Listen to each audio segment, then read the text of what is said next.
So where does this leave the reader of memoirs?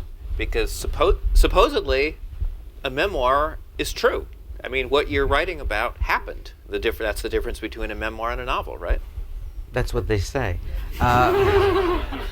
No, I mean, we have the very famous case. I forget his name. Was it Frey? James Fry. James Frey, okay. And he basically lied about things that he remembered that never happened. He basically swore to that they were true. Well, that was a mistake. You know, you go to jail when you swear to something that you probably could have said, I don't quite remember, and gotten away with it. But that, for a writer, it's very important when you write about the things that you remember.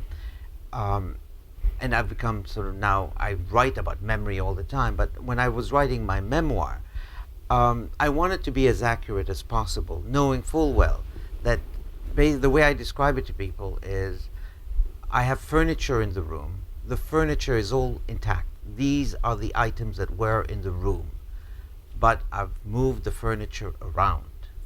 And it's up to you to realize, to determine whether I was lying or whether I was not lying, just shifting the inflection of the truth. And well, how do you define what's lying or what's not? I can't, and I wouldn't bother because it's not important. But you're making a distinction between emotional truth and factual truth. Yes, because ultimately it is the emotional truth that makes us. If we have a center, it's all in our emotions, and that's really what matters to a writer. It's I don't care that I wasn't crossing the street with X or Y, but with somebody else. What matters is what are the feelings that I had while I was crossing the street. And ultimately that's what a memoir is about. And people will say, no, that's a novel. I couldn't care less, what they think. Yes? I had a question for you that's exactly about that. And in my earlier work, I worked on people in the 19th century, and I think they would have said that there's an absolute difference between writing your own life and writing a novel. And I suspect that people now would say it's not so clear, or many people would. And I wonder whether you think there's been a change in recent years in how people think about memoirs and one's writing about one's own life. Oh, absolutely. I mean, I direct a writing center, and people who apply to the writing center, there are people in nonfiction, always a narrowing number of them. People in fiction, always solid, but the people writing memoirs, for all kinds of reasons, for their grandchildren, or because they want to understand themselves, and they think that by writing about their lives, they will basically, this is the point, they're writing about their lives in order to give their lives a narrative.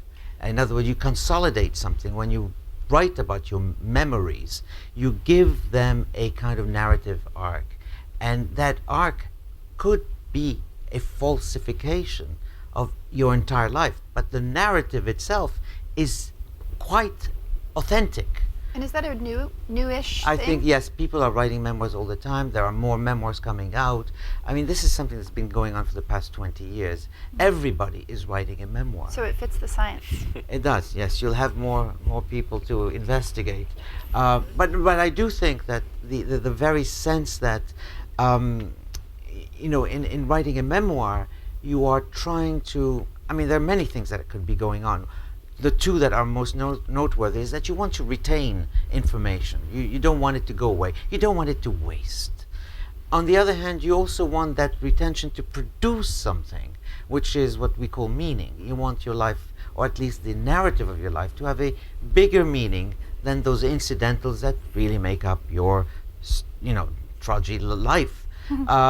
But the ultimate thing is that you want a revelation.